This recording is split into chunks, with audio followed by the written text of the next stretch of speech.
ഞായറാഴ്ച ഇന്ത്യയും പാകിസ്ഥാനും ദുബായിൽ മത്സരിക്കാനിറങ്ങും. സമ്മർദ്ദവും പോരാട്ട ചൂടും ആവേശവും എല്ലാം ചേർന്ന് ഓരോ ഇന്ത്യ പാകിസ്ഥാൻ ക്രിക്കറ്റ് മത്സരവും സംഭവങ്ങളായി മാറാറുണ്ട്. ഒരു കളി എന്നതിലപ്പുറത്തേക്ക് വൈകാരികതയും ദേശസ്നേഹവും എല്ലാം ഇഴുകിച്ചേർന്ന ചരിത്രത്തിൽ രേഖപ്പെടുത്തിയ ചില മത്സരങ്ങളിലേക്ക്, ക്രിക്കറ്റ് കളത്തിൽ പാകിസ്ഥാന് ഇന്ത്യ നൽകിയ ചൂട്ടം മറുപടിയിലേക്ക്, കഴിഞ്ഞ 3.5 പതിറ്റാണ്ടിനിടെ ക്രിക്കറ്റ് പ്രേമി മറക്കാത്ത ആ 5 രോമാഞ്ചിഫിക്കേഷൻ നിമിഷങ്ങളിലേക്ക് നമ്മൾ പോവുകയാണ്.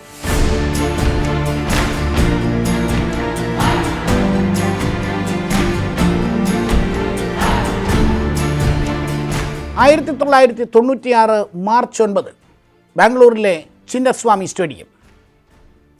വേൾഡ് കപ്പിൻ്റെ ക്വാർട്ടർ ഫൈനലിൽ ഇന്ത്യ പാകിസ്ഥാനെ നേരിടുന്നു. ആദ്യം ബാറ്റ് ചെയ്ത ഇന്ത്യ നിശ്ചിത 49 ഓവറിൽ 287 റൺസ് നേടി. നവജോത് സിംഗ് സിദ്ധുവാണ് ഇന്ത്യയെ മുന്നിൽ നിന്ന് നയിച്ചത്. മറുപടി ബാറ്റിങ്ങിന് പാകിസ്ഥാൻ ഇറങ്ങുന്നു. എക്കാലത്തെയും പാകിസ്ഥാൻ്റെ മികച്ച ഓപ്പണിംഗ് ജോഡികളായ സയ്യിദ് അൻവറും ആമിർ സുഹൈലും ബാറ്റിങ്ങിന് ഇറങ്ങുന്നു. ഇന്ത്യക്ക് വേണ്ടി ബൗളിംഗ് ഓപ്പൺ ചെയ്യുന്നത് ജവഗൽ ശ്രീനാഥും വെങ്കടേഷ് പ്രസാദും. കളി തുടങ്ങി. വെങ്കടേഷ് പ്രസാദിൻ്റെ ഒരു പന്ത് ക്രീസ് വിട്ടിറങ്ങിയ ആമിർ സുഹൈൽ ഓഫ് സൈഡിലേക്ക് പായിക്കുകയാണ്. ബൗണ്ടറി കടന്ന പന്തിലേക്ക് വിരൽ ചൂണ്ടി വെങ്കടേഷ് പ്രസാദിൻ്റെ മുഖത്തേക്ക് സൂക്ഷിച്ച് നോക്കുകയാണ് ആമിർ സുഹൈൽ. വല്ലാത്ത പ്രകോപനമാണ്. ഒന്നും മിണ്ടാതെ തിരിച്ച് ബൗളിംഗ് എൻഡിലേക്ക് വെങ്കടേഷ് പ്രസാദ് നടക്കുന്നു.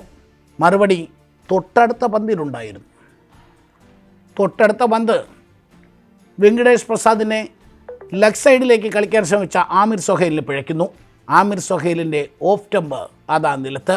ബാംഗ്ലൂർ ചിന്നസ്വാമി സ്റ്റേഡിയത്തിൽ ആ കളി കണ്ടുകൊണ്ടിരുന്നവർ മാത്രമല്ല, ടെലിവിഷനിലൂടെ കളി കണ്ടുകൊണ്ടിരുന്ന ലക്ഷക്കണക്കിന് മനുഷ്യരുടെ മനസ്സിലാണ് ആത്മസംതൃപ്തിയുടെ, പ്രതികാരത്തിൻ്റെ, മറുപടിയുടെ മനോഹരമായ നിമിഷങ്ങൾ പിറന്നത്. മത്സരം ഇന്ത്യ ജയിക്കുന്നു. ഇന്ത്യ സെമി ഫൈനലിലേക്ക് മാർച്ച് ചെയ്യുന്നു. ഇന്ത്യൻ ക്രിക്കറ്റ് പ്രേമി ഒരു കാലത്തും മറക്കാനിടയില്ലാത്ത മനോഹരമായ ഒരു മറുപടി നിമിഷം. 1998 ജനുവരി 18 ഇൻഡിപെൻഡൻസ് കപ്പിൻ്റെ 3-ാം ഫൈനലിൽ ഇന്ത്യയും പാകിസ്ഥാനും ധാക്ക ഇൻ്റർനാഷണൽ സ്റ്റേഡിയത്തിൽ ഏറ്റുമുട്ടുമ്പോൾ സാധാരണ ഒരു ഇന്ത്യ പാകിസ്ഥാൻ പോരാട്ടത്തിൽ സംഭവിക്കുന്നത് എന്താണോ അതുതന്നെയാണ് അവിടെയും സംഭവിച്ചത്. ആവേശം അതിരുകടന്ന മത്സരം.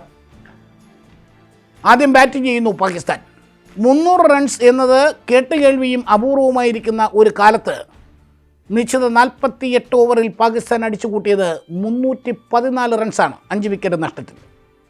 സയ്യിദ് അൻവറിൻ്റെയും ഇജാസ് അഹമ്മദിൻ്റെയും മാസ്മര ഇന്നിങ്സുകൾ, രണ്ടുപേരും സെഞ്ചുറി നേടി ഇന്ത്യക്ക് മുന്നിൽ റൺമല തീർക്കുകയാണ്. മറുപടി ബാറ്റിങ്ങിന് ഇന്ത്യ ഇറങ്ങുന്നു. സൗരവ് ഗാംഗുലി മുന്നിൽ നിന്ന് നയിക്കുന്നു.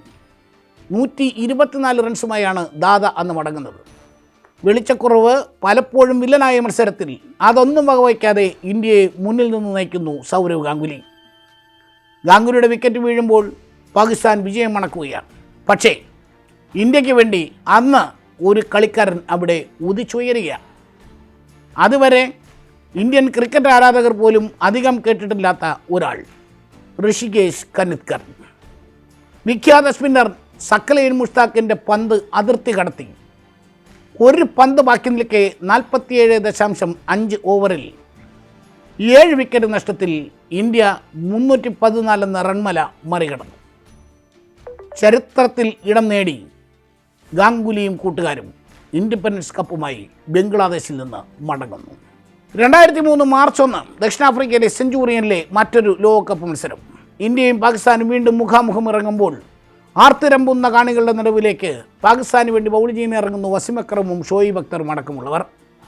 വിഖ്യാത ബൗളിംഗ് നിരയെ സച്ചിൻ തെണ്ടുൽക്കർ നേരിട്ട ആ മനോഹരമായ ഇന്നിങ്സ്, തൻ്റെ ഏറ്റവും മികച്ച ഏകദിന ഇന്നിങ്സ് എന്ന് സച്ചിൻ തെണ്ടുൽക്കർ തന്നെ പലവട്ടം സാക്ഷ്യപ്പെടുത്തിയിട്ടുള്ള 98 റൺസ്. ഷോയിബ് അക്തറിനെയും വസീം അക്രമിനെയെല്ലാം നിലം തൊടാതെ പറപ്പിച്ച് 12 ബൗണ്ടറികളും ഒരു പടുകൂറ്റൻ സിക്സും അലങ്കാരം ചാർത്തിയ മനോഹരമായ ഇന്നിങ്സ്. സച്ചിൻ്റെ ചിറകിലേറി ഇന്ത്യ ആ ലോകകപ്പ് മത്സരം ജയിക്കുമ്പോൾ ഇന്നും ഓരോ ക്രിക്കറ്റ് പ്രേമിയുടെയും മനസ്സിലുണ്ട് ഷോയിബ് അക്തറിനെതിരെ സച്ചിൻ നേടിയ ഓരോ ബൗണ്ടറികളും. അവസാനം അക്തറിന് മുന്നിൽ തന്നെ കീഴടങ്ങി സച്ചിൻ മടങ്ങിയെങ്കിലും ആ ലോകകപ്പ് സച്ചിൻ്റെ പേരിൽ എഴുതി ചേർത്ത ഒരു ഇന്നിങ്സായിരുന്നു അത്. നിശ്ചിത 50 ഓവറിൽ 7 വിക്കറ്റ് നഷ്ടത്തിലാണ് 273 എന്ന സ്കോർ പാകിസ്ഥാൻ പടുത്തുയർത്തിയത്. 75 പന്തിൽ നിന്ന് 98 റൺസ് നേടിയ സച്ചിൻ്റെ കടന്നാക്രമണത്തിൻ്റെ പിൻബലത്തിൽ 46-ാം ഓവറിൽ 4 വിക്കറ്റ് നഷ്ടത്തിൽ ഇന്ത്യ വിജയലക്ഷ്യം കണ്ടു. മാൻ ഓഫ് ദി മാച്ചായി ഒരേ ഒരു പേര്, സച്ചിൻ തെണ്ടുൽക്കർ. 2007 സെപ്റ്റംബർ 24 വീണ്ടും ദക്ഷിണാഫ്രിക്ക. ജോഹന്നാസ്ബർഗിൽ മറ്റൊരു ലോകകപ്പ് മത്സരം.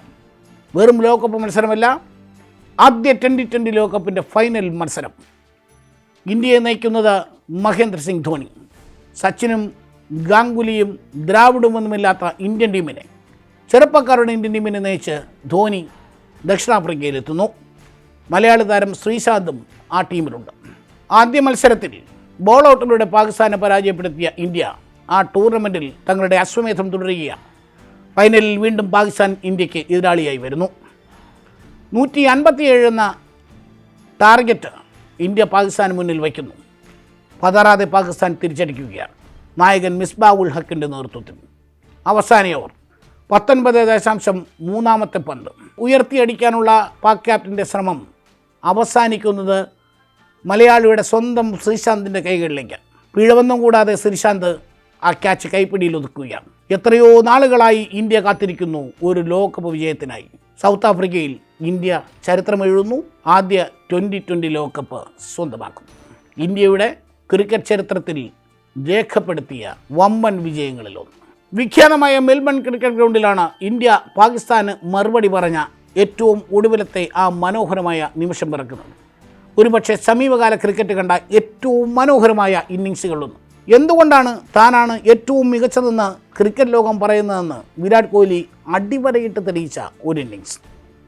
2022 T20 ലോകകപ്പിൽ ഇന്ത്യയും പാകിസ്ഥാനും ഏറ്റുമുട്ടിയപ്പോൾ ആ ഇന്നിങ്സ് പിറന്നത് അന്നാണ്.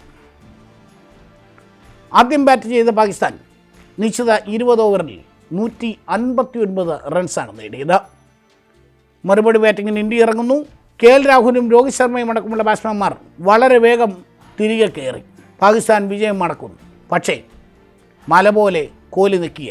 ആ ടൂർണമെൻറ്റിൽ അതുവരെ ഫോമില്ലായ്മയുടെ പേരിൽ പഴികേട്ട വിരാട് കോഹ്ലി ഒറ്റ ഇന്നിങ്സ് കൊണ്ട് എന്തുകൊണ്ട് താൻ മികച്ചവൻ എന്ന് വീണ്ടും വീണ്ടും തെളിയിച്ചു. എല്ലാ ചോദ്യങ്ങൾക്കും കോഹ്ലി മറുപടി നൽകിയ മനോഹരമായ ഒരു ഇന്നിങ്സ്. 53 പന്തുകളിൽ നിന്ന് പുറത്താകാതെ 82 റൺസുകളാണ് വിരാട് കോഹ്ലി അന്ന് അടിച്ചു കൂട്ടിയത്. അവസാന ഓവറുകൾ ഒരു കാലത്തും ഒരു ഇന്ത്യൻ ക്രിക്കറ്റ് ആരാധകനെന്ന് മാത്രമല്ല ക്രിക്കറ്റിനെ സ്നേഹിക്കുന്ന ഒരു മനുഷ്യനും മറക്കാത്ത ബാറ്റിംഗ് പ്രകടനം. മത്സരശേഷം വിരാട് കോഹ്ലിയെ തോളിലേറ്റുന്ന രോഹിത് ശർമ്മയുടെ ചിത്രവും ഓരോ ക്രിക്കറ്റ് പ്രേമിയുടെയും മനസ്സിലുണ്ട്. കഴിഞ്ഞ 3.5 പതിറ്റാണ്ടിനിടെ ഇന്ത്യ ക്രിക്കറ്റ് കളത്തിൽ പാകിസ്ഥാന് നൽകിയ ചുട്ട മറുപടികളാണ്. അതിൽ തിരഞ്ഞെടുത്തവയാണ് നമ്മൾ കണ്ടത്. വീണ്ടും ഒരു പോരാട്ടത്തിന് ഇന്ത്യയും പാകിസ്ഥാനും ഇറങ്ങുമ്പോൾ എന്താണ് രണ്ട് കൂട്ടരും കളിക്കളത്തിൽ കാത്തുവച്ചിരിക്കുന്നതെന്ന് കാത്തിരുന്ന് കാണാം. നമസ്കാരം.